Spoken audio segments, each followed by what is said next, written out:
This is the DallasCowboys.com Draft Show. Your war room for insider news and draft analysis from deep within the confines of Cowboys headquarters at the Star in Frisco. The Dallas Cowboys select T.D. Lamb, wide receiver. And now, your hosts, Dane Brugler, Jeff Kavanaugh, Kevin Turner, and Kyle Yeomans. We are just 63 days away from the NFL Draft in Cleveland, Ohio, as it is time now for the DallasCowboys.com Draft Show, presented by Miller Lite, as always, from the SWBC Mortgage Studios at the Star in Frisco. Glad you're with us. Kyle Yeomans, Jeff Kavanaugh. We've got Dane Brugler from The Athletic, and Kevin KT Turner ready to break down some guys. We're going to talk a lot of defensive line, answer a ton of Twitter on the 20 questions coming up here in the next 20 minutes or so, because, well, there's a lot of them. I mean, I put out a question last night, a tweet real quickly about it, and we had over 40 questions asked. So we've got to hit a bunch of those today and maybe even more next week. We'll have to just kind of carry them over day by day. But glad you're with us. Chris Beam back in the studio, as always, running things. And Dane, you had some wide receivers that you wanted to talk about. You just put it out, your top 20 wide receivers on The Athletic. Highly encourage you guys to talk about that. But KT and Jeff, are we really looking at wide receivers whenever it comes to the Cowboys? Is that a realistic need, or is this something that may just be kind of a late round thing whenever you have 10 plus draft picks? They could pick one. I mean, I guess that question could go two different ways. I wouldn't be opposed to picking one at number 10 if you think he's the best player available, and then you just make your roster work from there. But I bet realistically for the Cowboys, you know, you still have Noah Brown and Cedric Wilson, but teams pick wide receivers, and I could pick one to just have him on standby and maybe to make the roster and maybe to be a next year factor on the roster. So they can definitely use a pick on a wide receiver. I'd be really surprised if it was early. Yeah, I think it's kind of foolish to think that Michael Gallup will be here long term, and B, and not because of anything Michael's done. It's just, if money goes to Dak, like it might, then Michael Gallup's probably not going to be signing an extension. And B, I think it's foolish to be like, well, Amari Cooper is a beacon of health. So, I mean, honestly, if you're sitting there at 10 and Kyle Pitts is there, you probably consider it. And I know everyone's maybe going to freak out about that, but you consider it. If you're going to talk wide receiver, you might as well do it with Kyle Pitts, the tight end wide receiver at 10. But day 3, I know there's a lot of people who want to go all defense on the draft, and I'm not opposed to that. But if there's someone you like there on day 3, as wide receivers in this draft keep falling and falling and falling, because the depth of that position is outstanding, as Dane's list can attest to, and as I think our rankings will attest to, I had nothing wrong with taking a wide receiver in this year's draft. In fact, I think it's a wise thing to do. Dane, do you think it could be something there? Yeah, no, to KT's point, this wide receiver class is so unique because the volume of talent at the position is just so impressive, and that's saying something compared to last year's group when we set a record for the most draft picks at the position in the first 2 rounds. But I think this year we could have more draft picks in the top 100 picks at wide receiver than we did last year. And if we don't, that means there's going to be some pretty darn good receivers available into day 3, which, there's going to be some teams, maybe the Cowboys included, who could be sitting tight and saying, all right, let's see who falls to us. And if one of these guys, whether that's a Josh Palmer from Tennessee or Frank Darby from Arizona State, one of these really talented receivers that in most years is going in the first 3 rounds, if they're available in the 4th or 5th, the value might be too good to pass up. It's pretty impressive. I mean, back-to-back years like we've had with these wide receivers in total, because, I mean, in the past, you look at the wide receiver group, it's always been strong, but even 2021, you look at those top 3 receivers, CeeDee Lamb, then you follow that up with Henry Ruggs, and, of course, Jerry Jeudy. Now you move on and you have kind of that big 3 again, and that's what we kind of want to talk about initially is Jamar Chase, Jalen Waddle, and Devante Smith, of course, the Heisman winner out of Alabama. I mean, there are plenty of wide receivers there up at the top of the draft, but Dane, you just mentioned it. I mean, it might be just as deep of a draft as we've seen at the position ever. And that's impressive to me in its own right, just based off of the fact that, well, you haven't necessarily seen that from a position like the wide receiver group in the past. Yeah, and honestly, this might be the new norm for the position. When you factor in, how college offenses are evolving. We're seeing a lot more. It's just a lot of spread, a lot of wide open, a lot of just let your quarterback get the ball to athletes on the perimeter. You're looking for matchups. You're looking for explosive plays. Who's going to make that happen? It's the receivers. And so, as NFL offenses start to really mirror that.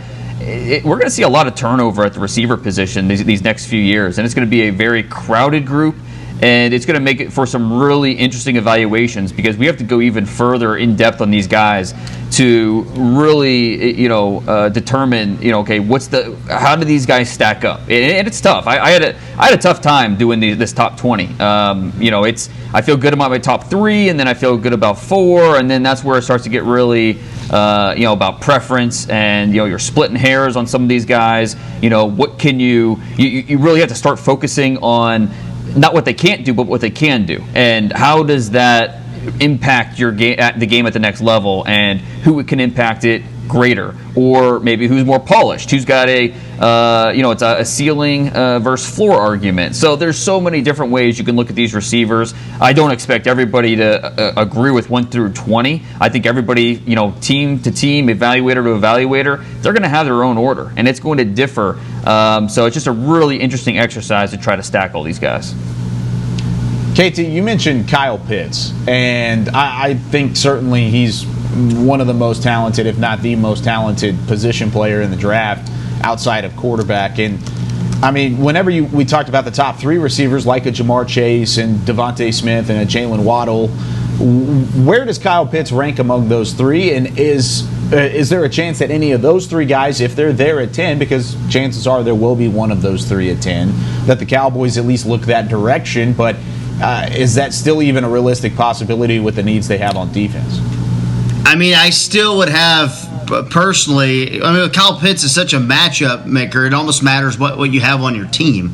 And I know, I should give, a salacious answer that he would be my number 1 wide receiver, but he would not be. For me, though, my list is a little different than Dane's a little bit. I mean, I said the top 3 guys, but I still have Devante Smith as my number 1 wide receiver.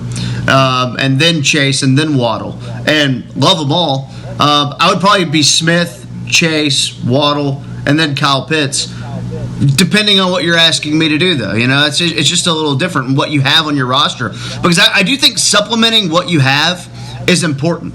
I think if you have the same types of wide receivers, that's fine, but I think it's a lot more dangerous if you have a home run threat, a clear separator, a physical guy, and you can have them all and piece them together. That's where I kind of look. So from a Cowboys perspective, we know CeeDee Lamb can kind of do it all. Amari Cooper's kind of your separator guy. We know Michael Gallup's kind of your physical and deep ball type of threat most of the time. And that's not saying that none of these guys can't do some of those other things. How does Kyle Pitts fit into that? They don't need that right now. Looks good next year, though, doesn't it, if Michael Gallup is gone? So that's where things kind of change for me. So I would still have those 3 wide receivers over Pitts, just for that if you're drafting a wide receiver. But because if I'm drafting Kyle Pitts, I'm using him as a tight end as well.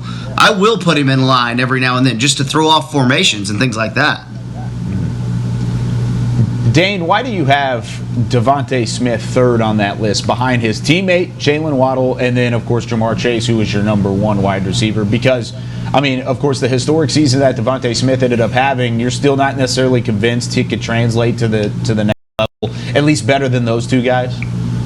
No, I wouldn't phrase it like that because, I'm convinced he'll be fine at the next level. It's just you got to separate these guys somehow. And to me, Jamar Chase, I think there's a lot of people, not a lot of people, some people are, just they've kind of forgotten how dominant he was last year. He's not 6'4", he's more like 6 foot. He's not a 4'3" athlete. He's more of a 4'8" type of athlete. But his ability to get open, his ball skills down the field are just, it's Larry Fitzgerald-esque. And to me, with what he did last year, that just sold me. He's the top receiver in this draft, in my opinion. And then it comes to the Alabama guys. And this is it gets difficult because Devante Smith, I mean, how do you look at what he did this year and not be impressed? And I think it will translate to the next level. The 175 pounds, does it scare me? Yeah, sure. I think you can't just look at his career and say, oh, well, he stayed healthy, so he'll be healthy his entire NFL career. That's not really how it works. Yeah, he's avoided injury to this point, and that's great. And hopefully he does, and he continues to be healthy.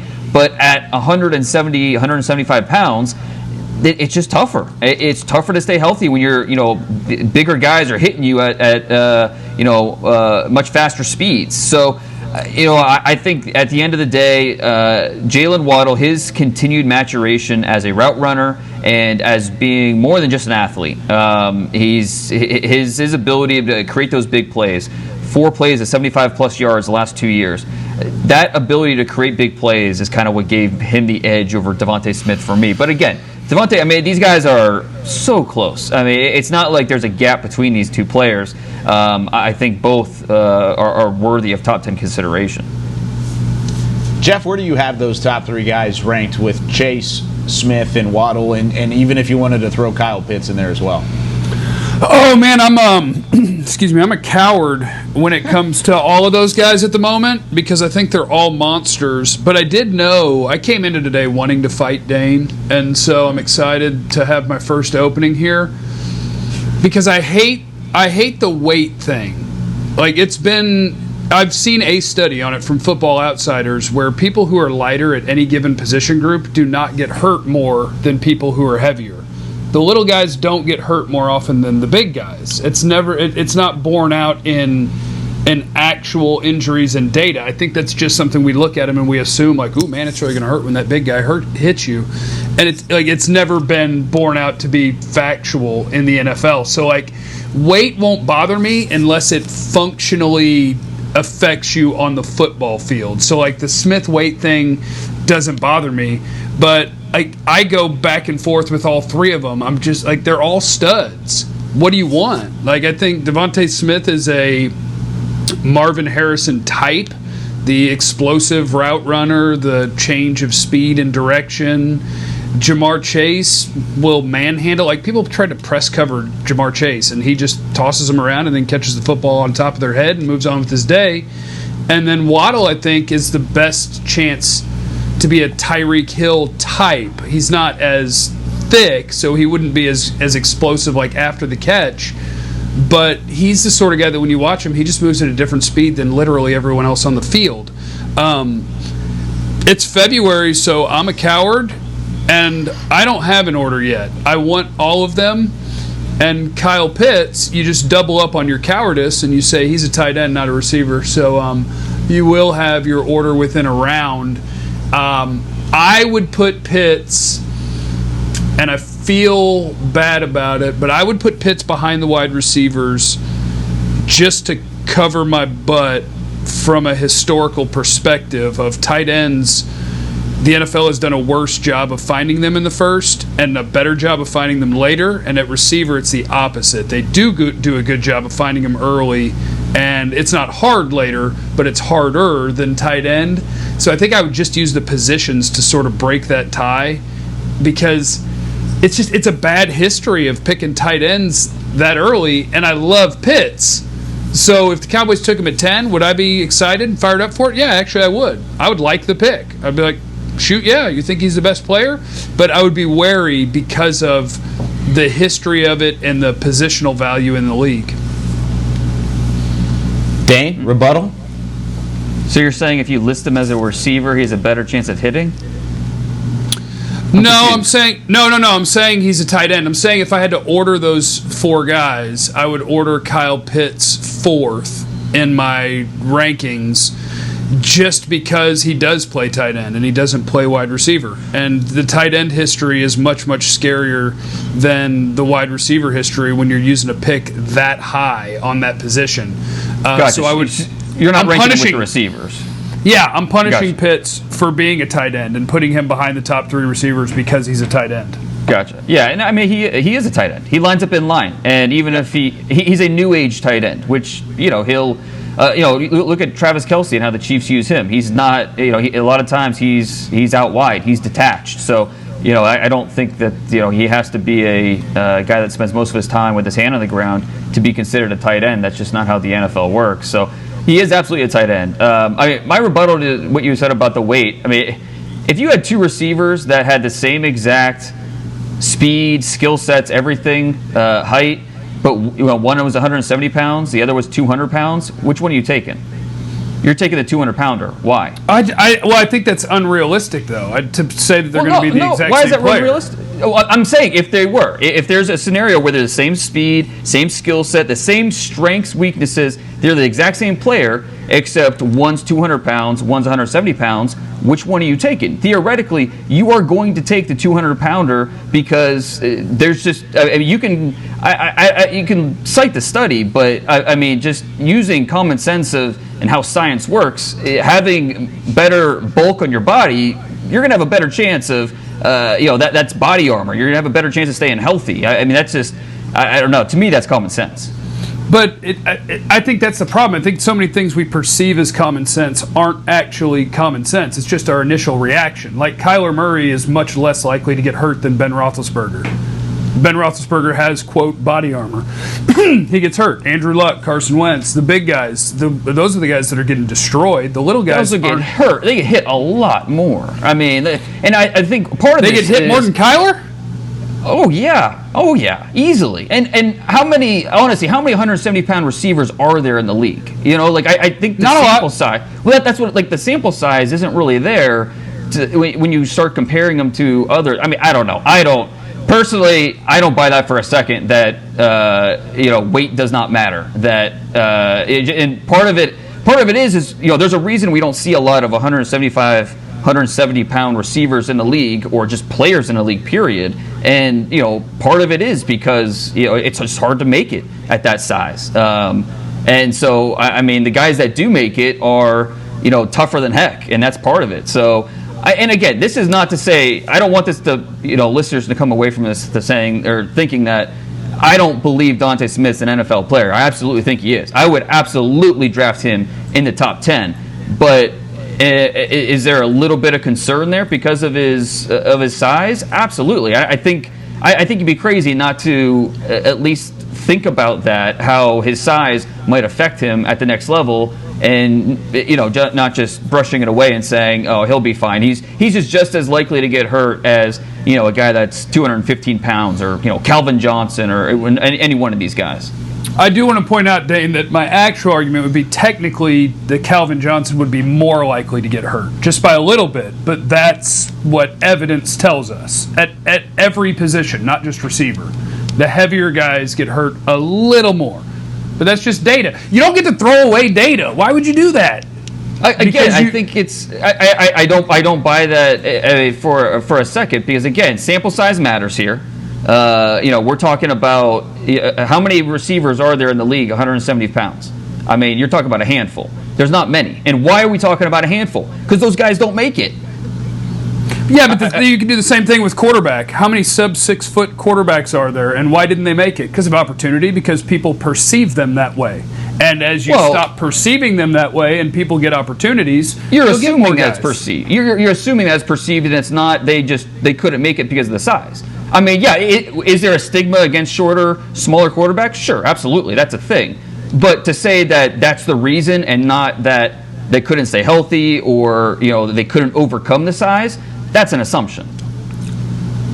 And also, Jeff, you were talking about throwing away data. Isn't throwing away data exactly what you're doing when you're talking about a 200-pound receiver versus a 175-pound receiver? How? You're throwing out the weight, which has been a piece of data that teams have relied on, and scouts and front offices have relied on for the past however 100 years or so whenever it comes to evaluating prospects. And sure, yeah, there's data outside of that kind of puts some context to it, but ultimately the weight is a piece of data as well, and you can't necessarily not take that into context whenever you're looking at prospects. I guess I don't understand what you mean. Like, yes, they weigh a certain amount, but what am I throwing out? I'm telling you what that amount means relative to positions and getting hurt. you're just saying you don't think it matters as much as it should, ultimately. I don't think. I'll be very clear. Okay. I don't think your weight matters at all. Oh, okay. See, that's at what all, you're saying. Except for in the way that it affects your play on the field. Like in terms of he's going to get hurt because he's small, that's factually inaccurate. So that I don't believe in any way. I'm not scared off by your weight unless your weight means you can't get off the line of scrimmage, you get bullied, you get thrown off the sideline. If your weight affects you on your tape, then sure, we can talk about, well, he's just not heavy enough. Like he's getting moved around, he's getting punked. That's one thing.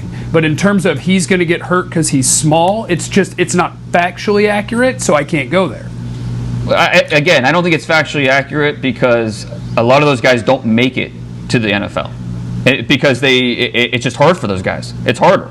And so, you can say that the guys that are 170 pounds that have made it to the NFL have stayed healthy. That's great. But what about all the 170-pounders that didn't make it that far? I think that you have to think about that as well. So I don't buy for a second that this is a factually that's a factual take. This is pure opinion, and we have different opinions on that.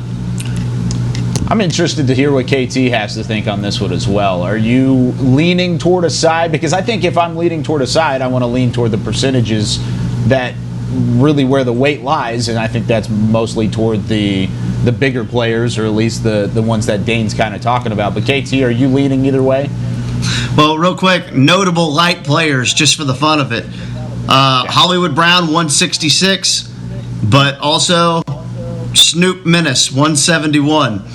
Let's go. Yeah, we can handpick these guys and have a lot of fun with it. But what I would say is, and I think I'm more of a peacemaker type of guy. I don't think I'm supporting anyone's argument here. Okay. One thing that I see, and this is one reason I have Devante Smith a little higher, and again, I think we all love these three guys. I have Devante Smith a little higher. Devante Smith, you see him a little more going over the middle and doing the dirty work. And, Waddle might have gotten a little more of those opportunities if he had gotten to play because he had gotten hurt. And obviously last year, Ruggs and Judy were getting a lot of the volume. But seeing Devante Smith go over the middle and move the chains and things like that, that makes me go, okay, he can do this, and I really like that. I like the toughness there. That's one of the big aspects that I had on his. One of the notes I put on here is I think he's tough, along with the long arms. But look, he's 172. Waddle's 182. I'm gonna pretend they're both 177. I like Jamar Chase a lot. Let's just have fun. But here's the thing, Dane, you have top three. I cut it off because I'm gonna use the C word that Jeff used earlier, coward. I wanted to put Kadarius Toney in the first round. He's my wide receiver 4. I think he was your wide receiver 4 as well. I wanted to put him in the first round, and maybe I'm a jerk for this, and then the first day of Senior Bowl, he goes out and his head's in the clouds and he drops the ball about 90 times. And then I went, nope, I can't do it. And I'm a terrible person for that, and I'll admit that. But he's my top wide receiver in the second round and wide receiver 4. But I love the player so much, but I was so annoyed by that. The wide open drops, I was pretty annoyed by that. He's got a lot of focus. He wants to make a play. He's so eager to make a play that he will start to make his moves before he secures the catch. There's no doubt that's part of what he needs to clean up. But yeah, he's a human joystick. He's crazy. Some of these movements that he can make, the elusiveness. He makes the most athletic defenders look awkward in their pursuit, and it's just really, really unique. So now he's got some character stuff too that teams are on the fence about. So the interview process is going to be big for him. But he's going to be somewhere in that late 1, early 2 mix. He could be an interesting chess piece for a team that's looking for a versatile receiver that can be a creative igniter. A couple other these smaller slot guys, or I guess they could play in the slot, that are in this draft class to keep an eye on. We talked about Devante Smith, but you also have Rondale Moore out of Purdue. Jalen Darden, who, of course, I'm really high on out of North Texas. But, yes, there's a North Texas connection there. You go further down the list, Tutu Atwell from Louisville. I mean, he's 165 pounds, 5'9". So, I mean, there are guys like this all over the draft board, and there are in any draft. And like Dane said, it's a little bit harder for some of these guys to make it a longer career, or at least a notable career in the NFL, a little bit more so than others. So we'll keep an eye on some of those guys as we continue to break down these wide receivers. But when we come back here on the Draft Show, we've got some Twitter on the 20 questions that we have to hit up. The first one we're going to hit: does the play of Connor McGovern and Tyler Biadasz turn the Cowboys away from drafting an interior offensive lineman? We would discuss it next here on the Draft Show. Sometimes nothing beats a classic. Miller Lite, the original light beer, brewed with great taste and only 96 calories, available for delivery. Celebrate responsibly. Miller Brewing Company, Milwaukee, Wisconsin. 96 calories, 3.2 carbs per 12 ounces. We're back with a tasty treat that's sweeping airwaves and taste buds. It's new Dr. Pepper and Cream Soda. Let's take a listen. Dr. Pepper and Cream Soda's here. A new combo that's music to my ears, okay. Let's play. Cream soda and Dr. Pepper time. Pour it in a glass of ice. Music to my ears and mouth. New Dr. Pepper and Cream Soda. A delicious duet. Hey, Cowboys fans, if you're thinking about attending a game this season, visit cowboystravel.com to book your travel package today. Stay at the team hotel, have dinner with a Cowboys legend, and experience AT&T Stadium's exclusive VIP Owners Club. Also, tour the Star, get autographs from your favorite players, and talk X's and O's with me, Mickey Spagnola. The official travel partner of the Dallas Cowboys will take care of all your travel needs. Visit cowboystravel.com. There's nothing as unique as our eyes, which is why Essilor pioneers ways to make lenses as unique as you. Verilux for super sharp vision, Essential Blue for protection, and Crizal for freedom from glare. 3 cutting-edge solutions in a single unique lens. So whatever your needs, insist on Essilor. Visit your local Essilor experts and find the perfect lens for you. See more, do more, Essilor. Sometimes nothing beats a classic. Miller Lite, the original light beer, brewed with great taste and only 96 calories, available for delivery. Celebrate responsibly. Miller Brewing Company, Milwaukee, Wisconsin. 96 calories, 3.2 carbs per 12 ounces. This is the DallasCowboys.com Draft Show. And go Cow. Welcome back to the Draft Show, DallasCowboys.com, presented by Miller Lite. As always, it's time now to go into some Twitter on the 20. I see Chris Beam has gotten up from his chair, so we're going to go ahead and push on through to Twitter on the 20. There are plenty of questions to get to.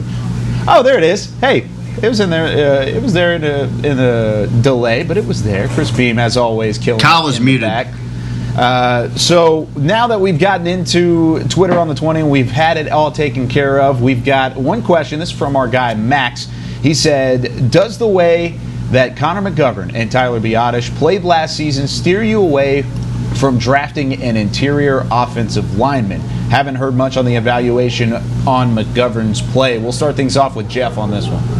I thought McGovern, when he played, was solid, especially for a rookie.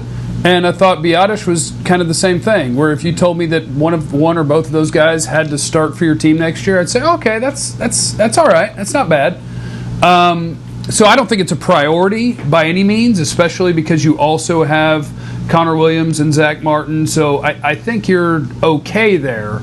But it's a lot like Donovan Wilson, right? Everybody loves Donovan Wilson. He played well. He forced turnovers.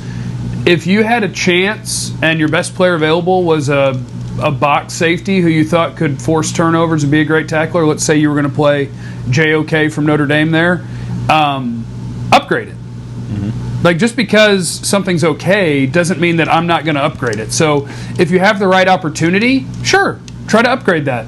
But I don't think it's a need. If you had a best available player that you felt great about, you have a second-round grade sitting there in the 4th that plays guard, I don't mind picking him. But no, I don't think it's a priority. I don't think it's a need. KT? Yeah, I would say same thing. I don't. To me, I think you could get through. Now, we'll see what they do. I would assume Joe Looney's not back again. But, maybe they do fork over a little bit of money for him. It wouldn't cost much. So, yeah, I mean, I don't. To me, it's like a day 3 type of thing. And maybe there's someone you like, but I'm looking for more depth. And quite frankly, I'm more worried about the tackle position than I am the interior offensive line position. I mean, McGovern needs to play. Connor Williams needs to play. Those guys need to be your right and left guards. Biotish needs to be your center, and that needs Zach to be Martin? good enough. Zach Martin, right guard. Oh, okay. Oh, yeah. God, what am I thinking? Was I thinking about moving Zach Martin? I was thinking about moving Zach Martin to tackle. Okay. Yeah. Oh, I think I'm assuming Tyron's not going to be there, and I'm already moving people. Wow. It happens. I had a brain fart. Yeah. So guess what? I'm not drafting an offensive lineman unless I have to. Dang. This offensive line group is it's a pretty deep group, and so I think you keep your options open. Football, it's a game of attrition, and you just don't know when those needs are going to be there. So, I just hope they keep their mind open to if one of these guys would fall. If they really like a Robert Hainsey from Notre Dame, a guy who played right tackle in college for the Irish, but he projects at guard or center. If you're sitting there in the 4th round and he's there, I'd love to see a pick like that. I think that when you look at this class and some of the guards or tackles that could be available early day 3, some of them you can make an easy case for. It's funny because you look at the offensive line, and of course the tackle spot is ultimately the biggest worry, like KT was saying, but I don't think you could necessarily rule out the interior as a big worry as well, because you said, and KT, you said assuming Joe Looney comes back. I don't think that needs to be an assumption. I think there's a very high chance that he ends up coming back.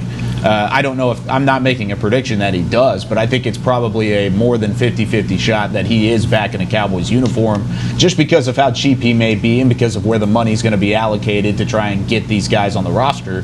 So sticking with some of those guys who played in the past may be there as well. Not saying he's going to be a starter either, because once again, Tyler Biotish and Connor McGovern need that playing time, but it's still something you need to look at. But I don't think it is a need whenever it comes to interior offensive line, but it's something that you need to look for at least, because if you're in the 2nd or 3rd day of this draft, then all of a sudden you look around and there's a really, really good interior offensive lineman that you have high on your board. I wouldn't be surprised if the Cowboys pick it just to have some of that depth available at some point down the line. Next question comes from Jeremy.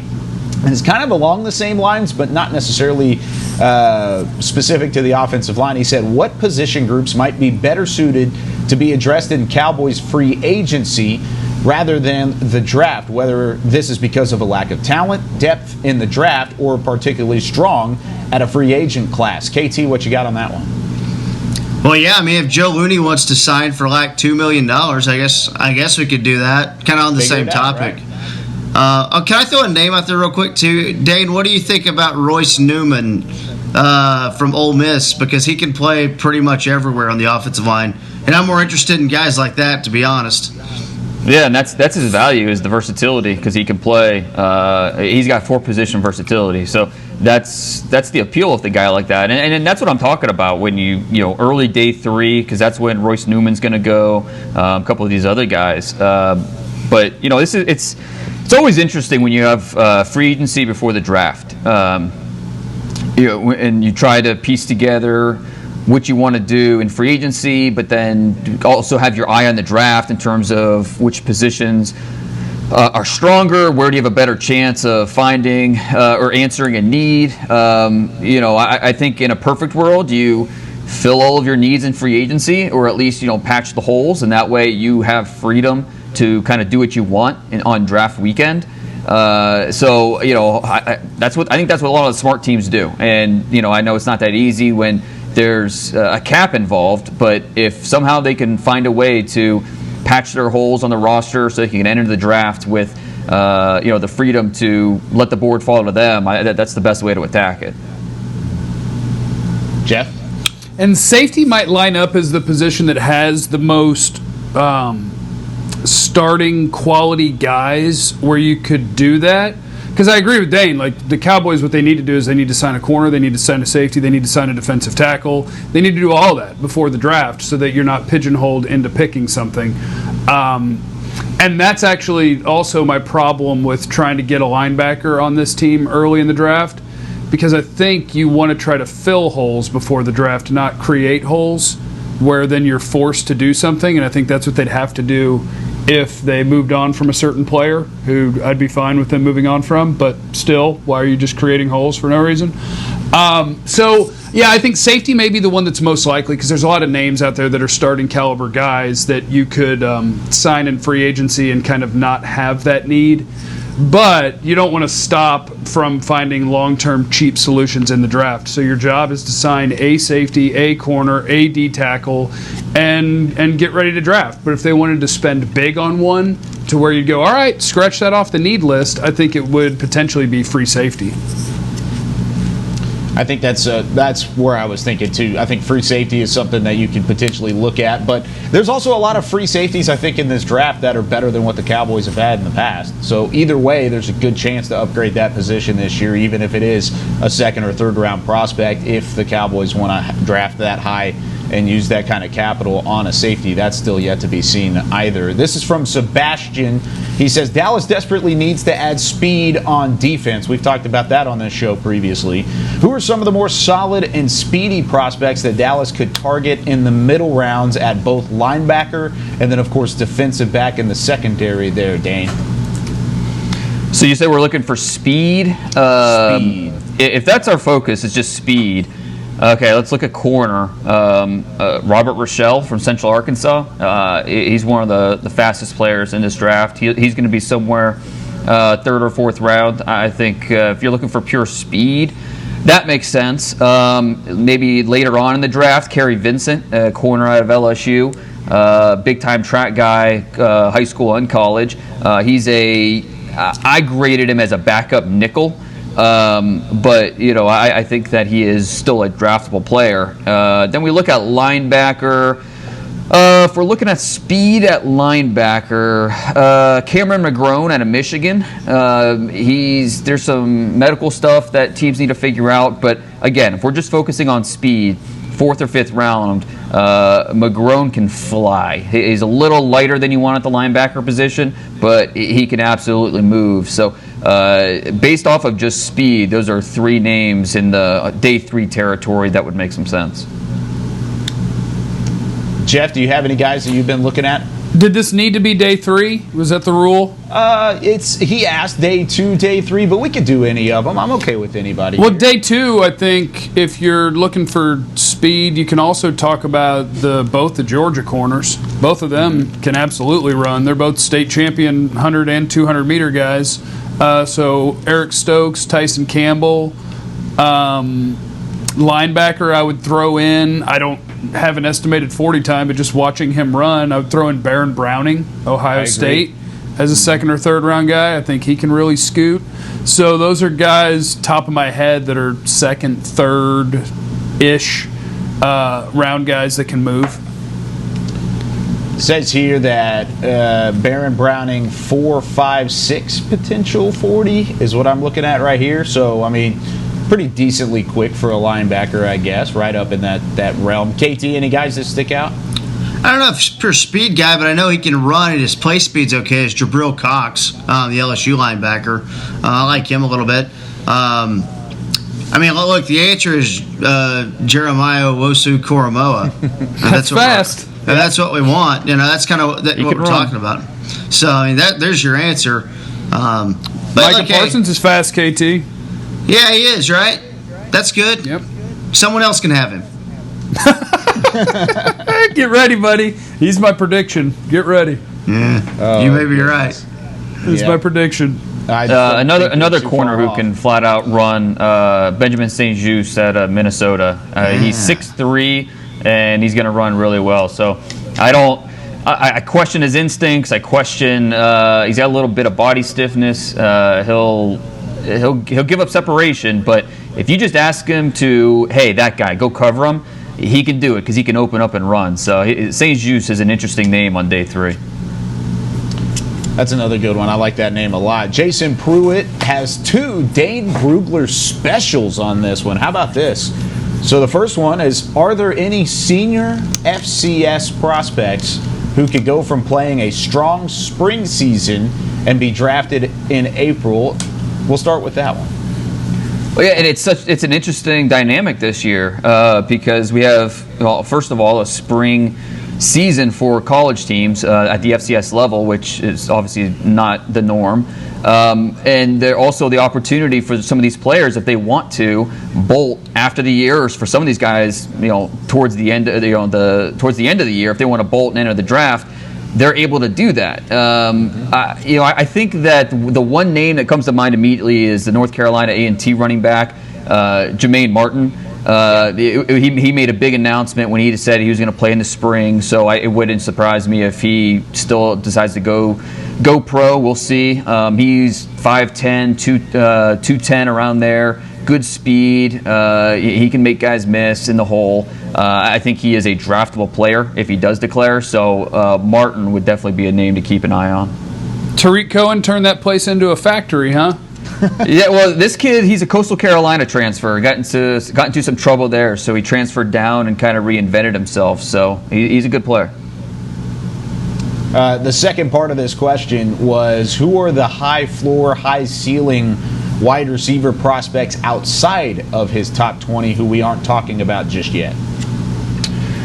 Okay. You're asking a lot for if you want a high floor and a high ceiling, and you want it in the 4th and 5th round. 20? Yeah, exactly right. That's as high of a floor as you can potentially. Are you asking for like a high floor player and a high ceiling player, or do it that guy way, because otherwise it's unfair. There's no one. Yeah, there's not a thing. Yeah, I would probably split them up. Like a high ceiling guy that is like a day 3 player that maybe doesn't get a lot of love. Tamarion Terry from Florida State. Yeah. 6'4", 210. You watch some of his tape, and it's just like, oh wow, this guy is a top 50 guy. But there's a lot of stuff going on there. He's not consistent at all. Off the field, he's got some stuff to clean up. So he's a tough guy to project. But in terms of ceiling, yeah, the ceiling's absolutely there. A high floor. 2020 opt-out, right? He played part of the year, and then he opted out towards the end of the year. Okay. What high? Go ahead, KT. Well, can I throw 2 names out there that were not in your top 20? And maybe I'm just saying that because they're 2 guys that I've watched. Marquez Stevenson of Houston, just a speed guy, but he's a pure body catcher, but he can fly. And then another guy who can fly is Auburn, Anthony Schwartz. Yeah. I struggled so much with him because he He might be the fastest human like in this country. Like he is that type of speed. He is that fast. He's a big time track guy. He set all types of records in high school and 100 meters. But he has no instincts on the football field, and it's just a lot of all or nothing plays on his tape. Like he had like 117 catches, I want to say, in 3 years at Auburn. Out of those 117, only 9.6% went over 25 yards. So, for a guy his specialty is speed, not hands, he'll have a lot of drops. For a guy it's all about speed, there just weren't many big plays on his tape. So, part of that is the passing offense and the quarterback play and, just the way Auburn did things. But I really struggled with him because he's just not an instinctive player yet. Now, can he get there? Can he, be some type of home run threat? Maybe, because again, the speed is ridiculous. But where you draft a guy like that, I don't know. I mean, he just missed the cut for me. When I cut it off, the guys that just missed my top 20 were Frank Darby out of Arizona State, Schwartz out of Auburn, Cornell Powell, Clemson, Stevenson, Houston. So those types of guys. I wanted to answer the other question, the high floor player. I think a high floor day 3 guy, Travon Grimes out of Florida.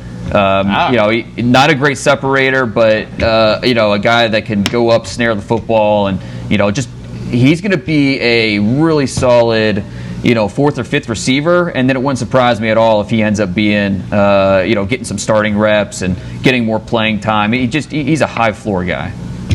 Was he a guy at the Senior Bowl that kind of stuck out to you as that solid, high floor type of prospect? Yeah. Him and another guy that did is Dez Fitzpatrick out of Louisville. We talked a lot about Tutu Atwell, his teammate, who another one of those guys who's tiny, but he can really run. Dez Fitzpatrick, he might not be elite in anything, but he's pretty good across the board. It's just hard to find weaknesses in his game. So Dez Fitzpatrick's a good player who not going to get drafted probably until day 3, but I think he's a high floor player.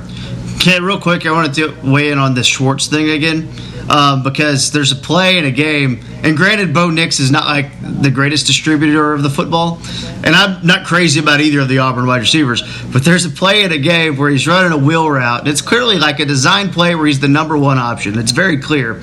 And the ball is thrown to his inside shoulder, and he's looking out of bounds towards the sideline.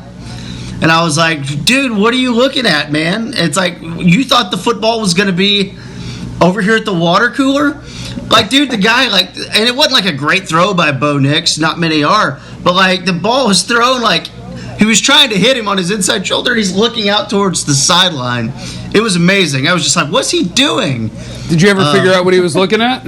I never found out. Maybe Lee Corso. Might have been Lee Corso. Yeah.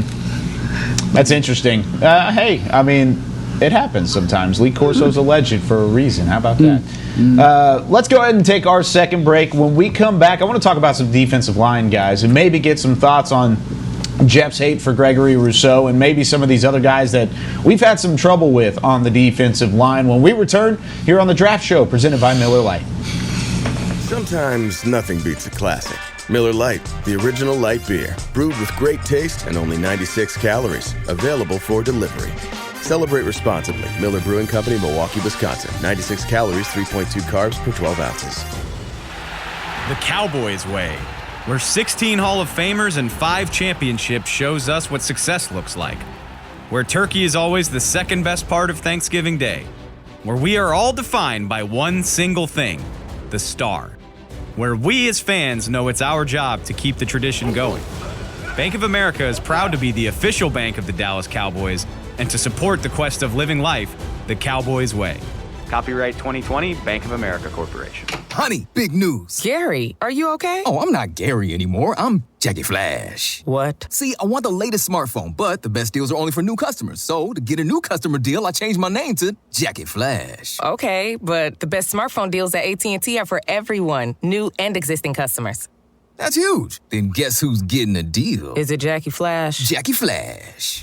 It's not complicated. At AT&T, our best smartphone deals are for everyone. Restrictions apply. Visit att.com for details. Before there was a draft, you could size up a cowboy by 3 simple factors: the crease in his hat, the bend of his brim, and his unbending attitude. A man Stetson didn't just protect him from what life threw at him, it projected a rugged, unstoppable spirit. Stetson hats are still American-made with pride right here in Texas. They're still the unofficial crown of all self-respecting cowboys, and Stetson is proud to be on the field with America's team. Find a retailer nearest you at stetson.com/cowboys. Sometimes nothing beats a classic. Miller Lite, the original light beer, brewed with great taste and only 96 calories, available for delivery. Celebrate responsibly. Miller Brewing Company, Milwaukee, Wisconsin. 96 calories, 3.2 carbs per 12 ounces. This is the DallasCowboys.com Draft Show.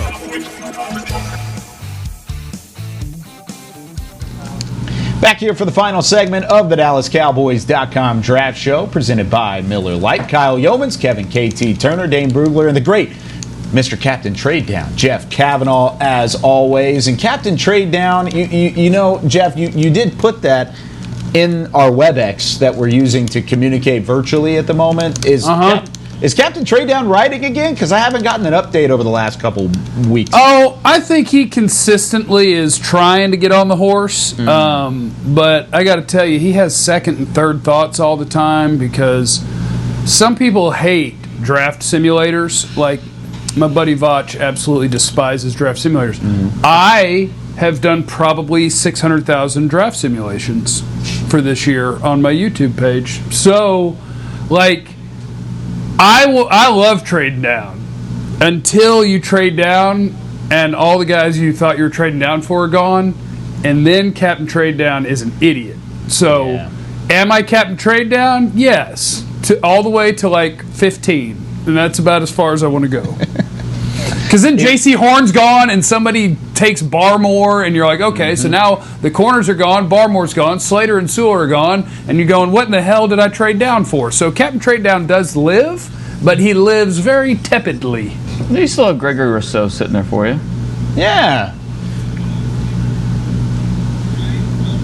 Screw up my thing. I would take Gregory Rousseau right there at the top of the 4th round.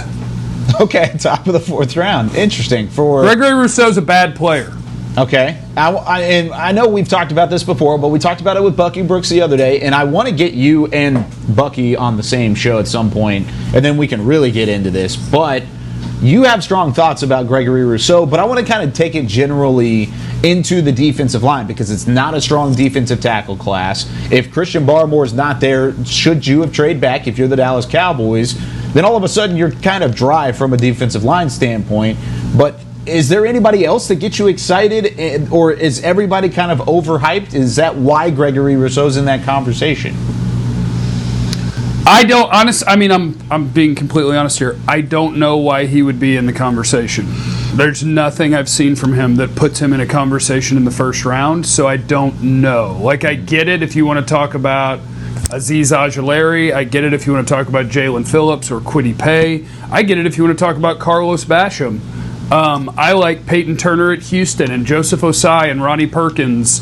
I like a lot of people before I get to Gregory Rousseau, so I don't know what puts him in the conversation other than he's tall and long. Dane, what puts him in the conversation? I don't necessarily disagree with what a lot of Jeff is saying because I don't love Gregory Rousseau. I am intrigued by him as a prospect, but I do not like him as a player right now. Maybe I'll phrase it that way. He's a faith-based projection. That's what he is. He's still very much learning how to play the position, how to make an impact from snap to snap. I like his instincts. I think he has some natural instincts to him, and I like his traits. He's long. He's got a frame that you can mold, and he has some athleticism to him. So, can he evolve into stylistically speaking, a Chandler Jones type? Just not Chandler Jones, but that style of rusher. Can he evolve into that in a couple of years? Yeah, I think that's possible. But again, that's a faith-based projection. You are banking on a guy that hasn't necessarily shown a lot of what you're hoping to see. He hasn't shown it up to this point, so he needs to work on it. So, it's tough. Here, Jeff, let me throw this at you. Who would you rather have? Jason Oweh, who is a verified freak, but 0 sacks last year, or Gregory Rousseau, who had all the production in the world the last time he was on the field, but obviously still figuring out how to play the position, and there's a lot of projection involved. So which one of those two players would you be more confident about hitting at the next level? I think I would take Oweh, which is wild. I would take the 0 sack guy over the 15.5 sack guy, because I think, to me, his awesome athleticism is what I would want to give to my coaching staff, as opposed to Rousseau's body, right? Because that's what we're comparing, is athleticism versus body type. Sure. I would go Oweh. No, I would too. I have Oweh ranked higher than Rousseau, so I agree.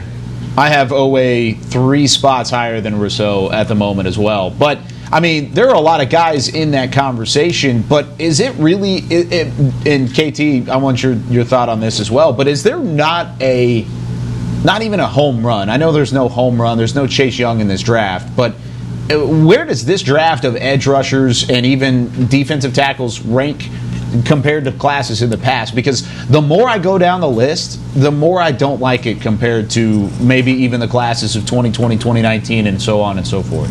Yeah, no, it's just kind of identify those drafts where a Myles Garrett and a Chase Young and a Bosa brother didn't go in the top few picks. Like, I remember, and this is tough because I don't have the years. It's going to be tough for me.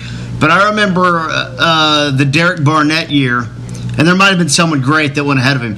But Derek Barnett, and people were talking about him a lot. Myles Garrett was in that draft. Yeah, so Myles Garrett was the first. But Derek Barnett was there, and I was going, I'm not sure why everyone likes Derek Barnett as the second defensive end in the draft.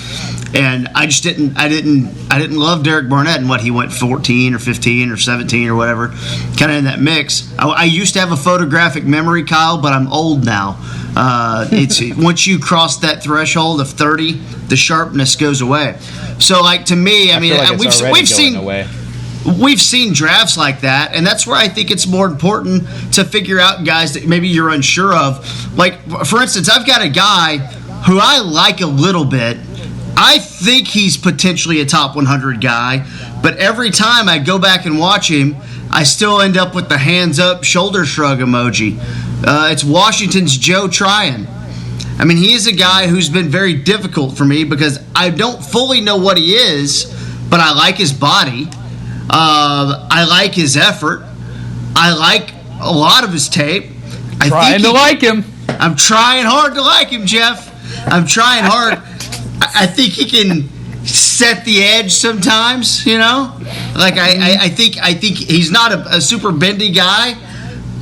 There are times when he drives me insane because he will beat the offensive tackle, but instead of bending that thing off, he is flying 10 yards up the field. Like, dude, the quarterback's not going to drop back 15 yards. As Jeff said, with the pun of the day, brought to you by Miller Lite. I'm trying to like him, but I don't know. So if you guys have seen him, let me know. Yeah, I do like Joe Tryon. He's been a top 50 guy for me since the summer, and I don't know that I love him as like a top 25, top 30 guy, but I like him somewhere in that 30 to 50 range. He's just he's a little bit of work in progress. There's no doubt, but I think he has the tools where you streamline those pass rush skills a little bit, get him some more coaching, and who he reminds me a lot of is Marcus. UTSA.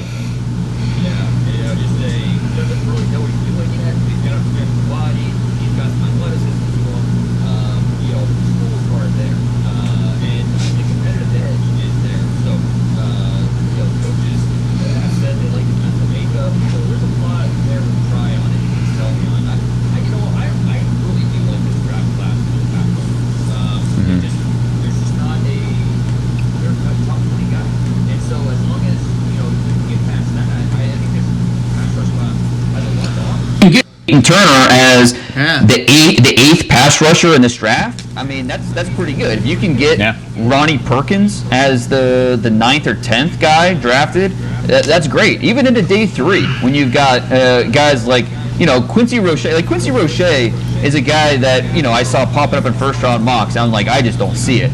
But that's because the NFL sees him more as a 3rd or 4th rounder, not a first rounder. So if I can get him early in the 4th, then awesome. Chauncey Goldstein from Iowa. He might not be one of the top 15 or 17. He may not be a pass rusher, but he's a good player. He's there. He can be disruptive. I mean, hey, when you have that length, you're going to be part of a rotation in the NFL for a long time. So again, I think within context, this pass rush class has a lot to offer. You're not going to find a Myles Garrett in this group, but if you're looking for some quality players that are going to carve out careers in this league, this group has some guys. Really quickly before we kind of wrap things up here, you mentioned Quincy Rochet. You said 4th round? Did I hear that right? Yeah, well, I think the way he helped himself at the Senior Bowl, I think he has a good chance to go top 100 now. But okay, I mean, people tried saying he was like a first-round pick, like in the fall, and that was never the case. Never gonna happen. I grade it personally, just me, and I know this is how a lot of people around the league graded him as a 4th-round pick. And then with the way he played at the Senior Bowl, I give him a little bit more of a bump based off of how he played. But I think he's a borderline top 100 guy. So maybe late 3rd, early 4th. Mm-hmm. I had him as a late second, early third. So, I mean, I might be wrong on that one, but I think he did help because I had him a little bit higher than what you had him prior to the Senior Bowl, and then the Senior Bowl elevated him a little bit more than that because I thought he had a good week down in Mobile. Any other guys we want to talk about before we wrap things up in terms of these pass rushers, KT? Oh, I want to throw the ball to Jeff. Jeff's a Marlin guy. I want Jeff to talk about his guy Marlin.